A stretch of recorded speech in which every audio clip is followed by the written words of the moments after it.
So my first pointed question to the Honourable Finance Minister would be, while we are passing this finance bill, is this government prepared for the challenges? Because even Mr. Dubey was constantly drawing a comparison of COVID with today's thing. I remember this was the same opposition who used to mock our government in UPA, that the age, I would like to quote one of their leaders, the amount of the rupee to the dollar is the age of the Prime Minister. This is how they used to make fun of us. Aisa mazak uda raha tha. What is today's? How much is the rupee to the dollar, sir? Can somebody tell me? It's 94. Thank you, sir. On behalf of the NCP, SP, I stand here today to speak on the finance bill, sir. Sir, when the Honourable Finance Minister, I'd like to take this opportunity to congratulate her since she has actually herself reached a milestone along with the Honourable Prime Minister.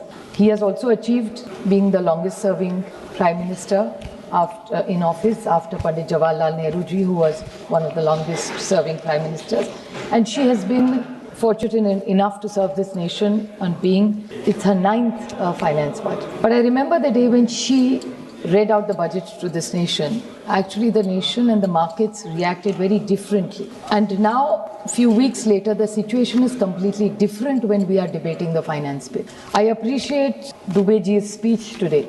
And I'm glad he didn't make it political and he was very focused. But I expected a little more from him for the reason that we are in an extraordinarily crisis right now in the nation, and which the Honourable Prime Minister also in his speech said that this is not the time where we really need to sit across board, but the country needs to be united because India is going through an extraordinary, not just India, but the world is going through an extraordinary crisis. So my first pointed question to the Honourable Finance Minister would be, while we are passing this finance bill, is this government prepared for the challenges? Because even Mr. Dubey was constantly drawing a comparison of COVID with today's thing, which was, we were absolutely in the dark when we were in that situation. We didn't know what we were expecting next to come.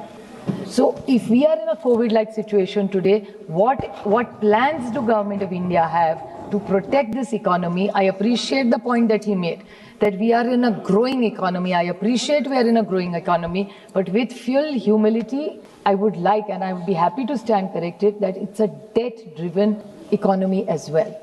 The debt of this country is going up. The states are in a lot of debt. So I think rather than just making this into a slinging match, we really need to sit down in this debate and see how we are going to navigate India.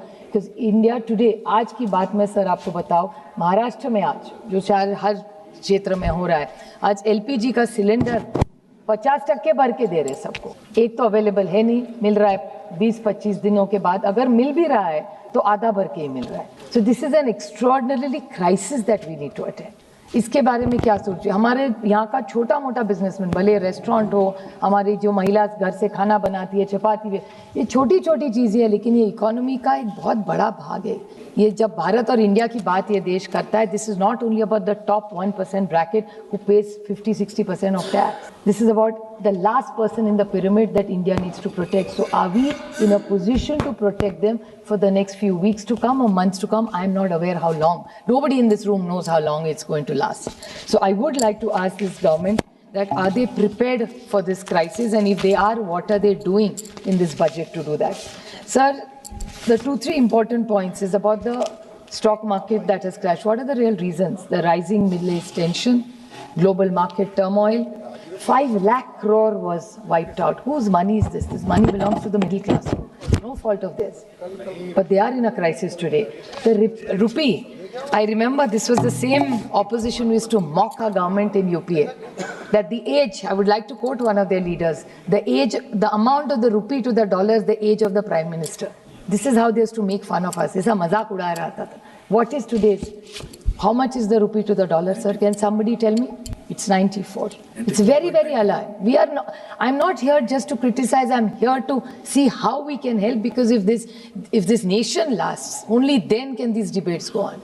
When is this government going to admit? I was so glad the Honourable Prime Minister today actually for the first time came out and said 2 words about the crisis today. We appreciate it and welcome it, and we are constantly asking for an all-party meeting. I know this is not a part of the finance bill, but eventually all these interactions will help us implement things, sir. I would like to ask, what is, even in this finance bill, what are the impacts on agriculture? A lot has been said about agriculture. Soya bean, this whole thing about tariff. Where is really the tariff standing? We have made a commitment to the US of $500 billion to be spent in the US for 5 years with no trade agreement. Now they're saying we don't know what the tariffs are going to be like. How can we have this kind of foreign policy with such vague comments coming on from the Treasury bench? I would like to ask even this, like soya bean. My colleagues sitting here from Nasik, from Ahmednagar, sir, they are constantly running to Commerce Ministry. Mr. Goyal has been very, very patient with them and I'm grateful for that. But हमारा सारा किसानों का माल भरे अहिल्यानगर से हो या नासिक से हो या सोलापुर से हो, यहाँ पूरा मिडिल ईस्ट में जाता है, तब तो 2 पैसे मिलते हैं किसान को. All that commerce has stopped. माल यही पड़ा है. उसका क्या होगा? इस सब बारे में सरकार की सोच क्या है? Sir, whether it's FTAs, what is the government's plan, I would like to ask. Even like raise resources, like revenue receipts of the last time. What was expected? 34.2 lakh crore. Where did we reach? 33.4. I stand corrected if the finance minister has any different data to share. Expected was 16.42 lakh crore. We are at 15.76 lakhs. So it's all jugglery of numbers, sir. And how has this government survived now in the last 1 year is by disinvestment, sir. In this history, RBI dividends of 3.16 trillion has been first time dividends of RBI has been used by this government. Never so much money has been used. This is the same line which Professor Saugata Roy has said for months in his speech. When does a family sell its silver? When there is a crisis, nobody sells silver at that time. So I urge this government to answer these questions. Look at taxation. In this entire taxation, I appreciate that they have given a lot of relief, jiske baare mein Treasury bench is going on and on about. But really, the amount of number, I was on the taxation bill.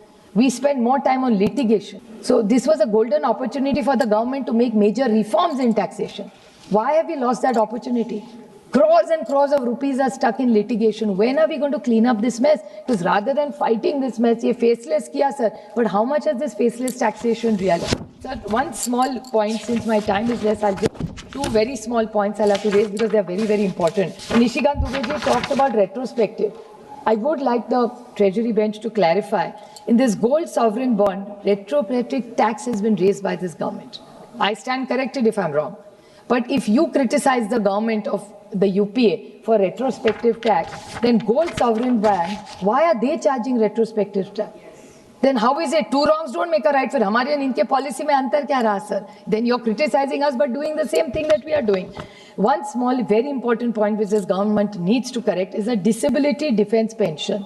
They are taxing this. जिस आदमी ने आप और मैं सुखी रहे इसलिए वे border पे रहते हैं. They are all hurt. Their entire in the income tax bill, the disability defense pension is being taxed. I request her to withdraw it, sir. One very small point and one last point which I really need to speak with the position of the chair. I'm not talking about unemployment and everything, sir. Is about virtual. This is about my friend Nishikant Dubey talked about our common friend Shiv Kumar Udasi.